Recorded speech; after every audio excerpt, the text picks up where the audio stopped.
Fighting Blindness Canada's Viewpoint is a virtual education series that brings you the latest in vision research presented by health experts from across Canada. The webinar you're about to watch is a recording. To learn more about the research we fund and upcoming webinars and events, please visit our website at fightingblindness.ca. This Viewpoint webinar is proudly presented by Bayer and supported by Allergan, Janssen and Novartis. We'd also like to thank Accessible Media Inc., our national accessibility partner. Everyone here should download the AMI app, which is a fabulous resource.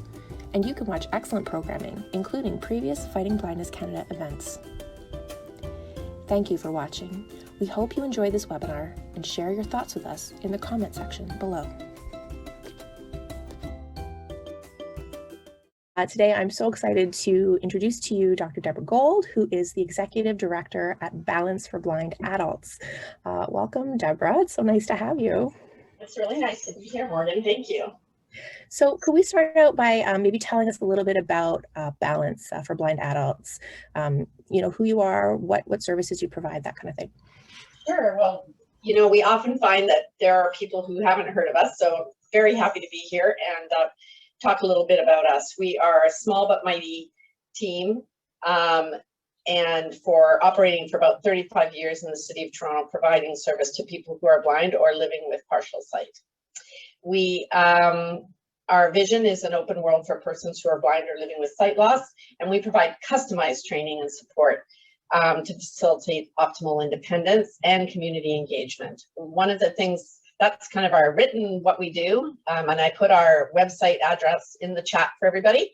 But to put it in other words, we are somewhat unique in that we take a whole person approach to the work that we do with our clients. The focus of our values are inclusion, respect, empathy, trust, and independence. We use those through that lens of those values. We work extensively with people on assistive technology training and mainstream technology training. We do a lot of work with mobile technologies, assisting people with voiceover in all the different ways it shows up. And we have switched things a little bit up, which I can tell you about in a minute, of late, as have so many other organizations. But for the main, we serve people one-to-one. We are core funded by the Ministry of Health. And then we have a large number of groups and events, activities that we run on a group basis. From a whole person perspective, we have something quite unique at Balance called community engagement services. So we connect people to the community organizations and resources they may need that are not ours, and then we help them get there, figure out how to access them, and we support those community organizations to support our clients as best they can. That team was expanded during COVID and became a wellness telesupport team. And another unique piece about us is that we have a lot of mental health oriented and wellness initiatives at Balance because we are so whole person focused. So I can give you some examples if you want. Oh, you're on mute. Absolutely. Yeah, why don't you give us a couple examples? That is like the 2020-21 statement of the year, and then you're on mute. We should just, we're going to start using it in regular conversation when people are stuck for what they want to say or need to say. It's like mouth open, you're on mute. So yeah, we have something called the Sharing Space Support Group, which is a professionally facilitated mental health support group, which went entirely virtual, of course, and doubled up at the beginning of COVID and then tripled up. We had 3 running a week at one point. Groups for people who are blind with adjusting to a variety of issues related to the barriers and challenges, facilitated by a counselor with a great amount of experience and lived experience of sight loss, who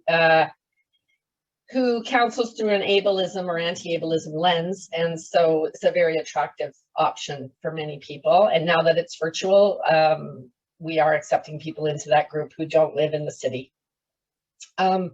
We also developed a Living with Anxiety workshop, and now we are developing a handbook for people. And then in the last year, in the COVID year, as we call it, in 2020, we received a nice sized grant from the United Way of Greater Toronto to provide one-to-one counseling as COVID relief. It was the COVID Emergency Relief Fund through United Way. And we were able to help almost 40 people with up to 8 sessions of individualized counseling with somebody, with that same counselor who has lived experience. So people were so grateful. And it is really unfortunate that people with disabilities or people with low income have to rely on charitable dollars for what should be built-in mental health supports in our society. Yeah, I couldn't agree more. Absolutely. So, as you mentioned, you are here in Toronto, and that's sort of the primary population you serve. But with COVID, you've had this kind of neat opportunity to sort of open up and have programs that are open to people from across the country. So I know we have a national audience here today. So what other programs do you have that people that live out of the area might be able to benefit from? So Balance was unique, and we are very proud of the pivot we were able to do when COVID hit and the global pandemic was declared. So on Friday, the 13th of March, we grouped, and over the weekend, I spoke to every staff member about what we would do and how we would handle Monday morning. We closed our doors on a Friday, and on Monday, March 16th, we essentially went remote. We already had Zoom. We had purchased it for a previous project, and we began planning. And by, I think, Wednesday, we were teaching our assistive technology one-to-one with most clients virtually. So we moved very, very quickly. I think in part because we're small, and also because we're kind of known to be nimble. I marked 5 years with Balance in April, and yeah. And we have really sort of worked very hard to maintain a nimble approach to planning and be able to be responsive to what our clients want and need. And so this was an example of that, and we're really proud of all that we did. So on that same weekend, we basically invented the telesupport team and pivoted our community engagement person to start that up. And we generated a list of all our clients, and we started calling them to check-ins. So it was a wellness approach. How are you doing? Do you want regular check-ins? And we kept that going up until now. We're just starting to fade it out now. And we, your question is about outside of Toronto. So we're funded by the Ontario Ministry of Health for our core funding, but none of our groups, except Sharing Space, except for a few, none of our groups are really funded that way. That's how we fund most of our one-to-one service. We have a number of other revenue streams, including grants and donations. And we use that money to help support new and innovative programming that people don't need to be a client of Balance to access. But if they want to be a client of Balance, we are beginning to see more interest.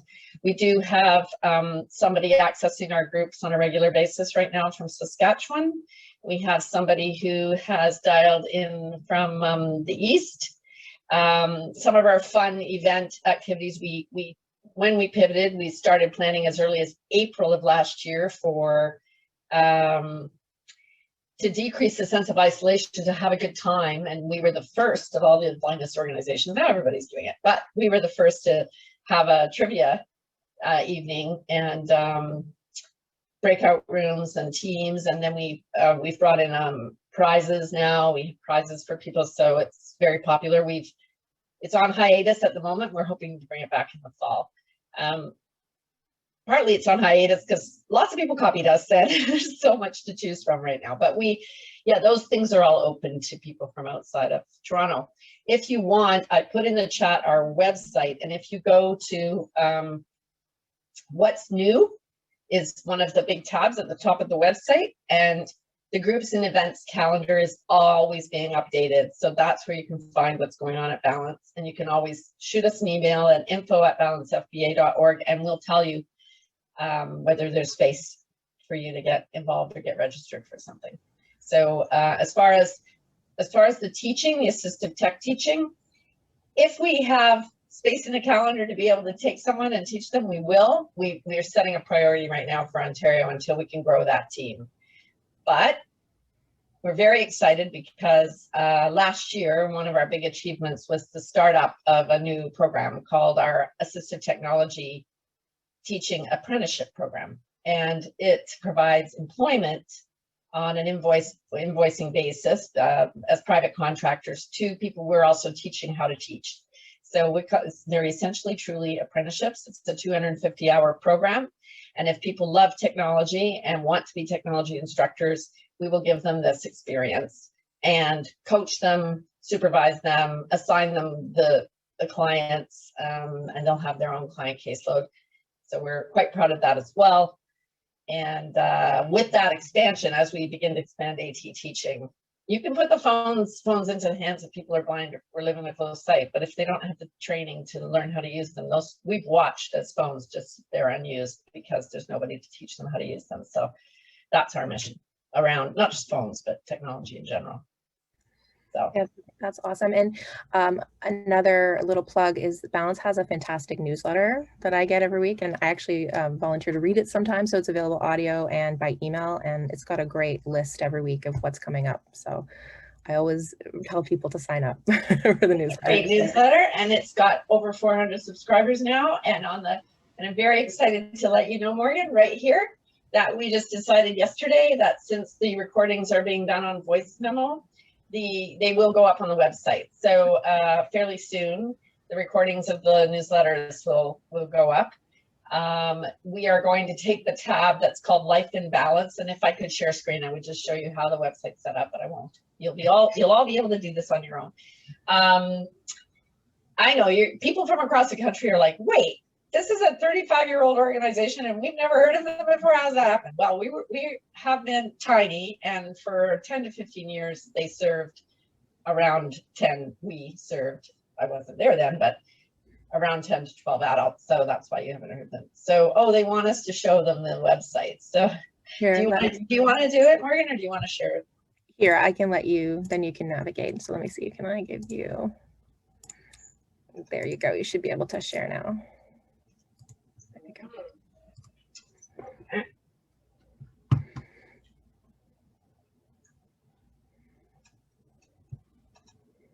Yeah, there we go. Great. So this is the home page. You kind of can't see all of it, but right now what we have up here is videos that we've been making, that we're very happy with, called A Way Forward, which is to address vaccine hesitancy. And the videos are part of a larger project. Morgan's not even gonna get to ask this question. She was gonna ask me about our vaccine work. We've been doing a ton, and we're so pleased to see that people are changing their minds as we talk to them and listen to them about their hesitancy around getting the vaccine. So really proud of that work. So these videos are on our YouTube. If you go to YouTube and search Balance for Blind Adults, you'll find all the videos. There's 14 individual interviews with clients, staff, and board members who have received the vaccine and how they feel about it. Anyway, that's up there for now. That's not usually our homepage. Collaboration, connection, and community are kind of byline. And then I was talking over here about, I'll just move you guys all over there, about here's the groups and events calendar under the What's New tab. The newsletter, old newsletters, not that old, but the most recent newsletters, if you want to see, if you want to subscribe, are on the news tab by scrolling to the bottom and clicking on newsletters. That's in writing. And I was talking about this tab, Life in Balance. This is our fairly brand new, invented during COVID again. We have been busy and productive, and we're really proud of our achievements because a lot of people would have thought of 2020 as not this kind of year, but we've had great opportunities. Anyway, we've created a podcast and we're very pleased with it. It really started out as hacks, tips, and tricks for living with blindness and low sight from people with lived experience, and it's interviews with our occupational therapists. That's the other thing that's unique about Balance is we have OT as a built-in part of the service we provide, occupational therapy. Not OTs doing other things like AT, but OTs doing occupational therapy with people in their homes, out and about in the community, and also a lot virtually. Things like home organization, cupboard organization, cooking, managing a variety of different tasks, and adaptive daily living skills. This one is on travel, episode 6. And what I was talking about is that we're looking at making Life in Balance a bigger page, a bigger bucket of information. So there'll be a podcast. We're looking at the possibility of a blog/vlog down the road, and we are going to put the newsletters, the verbal newsletters, up here under Life in Balance. So all kinds of informational things that even if you're not in Toronto, you'll be able to access from anywhere in the world. And in fact, we found out through our analytics that we get a lot of visitors from China. So you never know where you're. So we're hoping to be much more than just about one-to-one service. And we're going to use the website as that vehicle. So that's awesome. A bit about the past, a bit about the present, a bit about the future. There you go. There we go. And you know what? I have to say that obviously the last year and a half plus has been so hard on everyone, but I love to see that, you know, the silver lining, like the things that are kind of coming out of this experience that are really positive, and not just for our organizations, but for all of the people that we work with. So it's been absolutely wonderful to meet so many of our community members because of Zoom. I've probably met well over 100 people this way that I never would have met otherwise, because only a fraction of those would come into the office, or I would go out and see them in their homes. So it's been a really a definite silver lining. Thanks, Morgan. And Balance is very pleased and proud also with our partnerships with Fighting Blindness Canada and the other blindness organizations in the country. We work well and collaborate well with you and others. So thank you so much. Absolutely. Well, thank you for joining us today. It's been great to hear. And again, everyone check out their newsletter and all the great stuff they have going on. And those videos I've seen on social media with the vaccine hesitancy are really, really great initiative too. So yes, please, if people want to see them, show them to others, share them, please. They're for anybody to use, and that's why we made them, and very happy. And we're part of a vaccine partnership project in Toronto, where we've been funded by the city along with, I don't know, 10 other disability organizations, and creating those videos are being shared with others all the time. So we're very pleased, and it's been shared back to the city now. So I'm quite happy with that. I'm going to stay on for a little bit because I have apparently, according to my optometrist, the early signs of a cataract myself. So I'm just going to stay on and see what I can learn. Excellent. That sounds good. And I just want to say that we had a message here in the chat from Glendon, and he said, I must say, Deborah, if it wasn't for you and the Balance organization, I would not now be able to say that I'm fully vaccinated, because it was Balance who called me up to inform me that they would assist me when going for my shot and encouraged me. And until that point, I was one of those hesitant ones.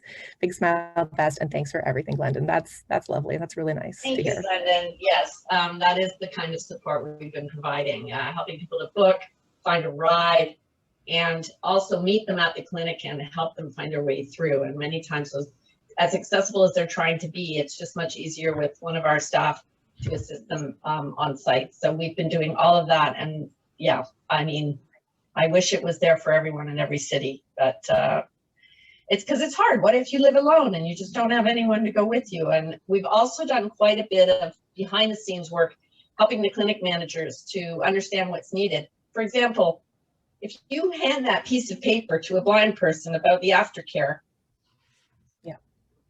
I mean, please have somebody on site reading that piece of paper to them. So we've done quite a bit of work in the background too. I won't take up any more of your time. All right. Thank you so much again, Deborah. It's been great. And I look forward to working with you more in the future.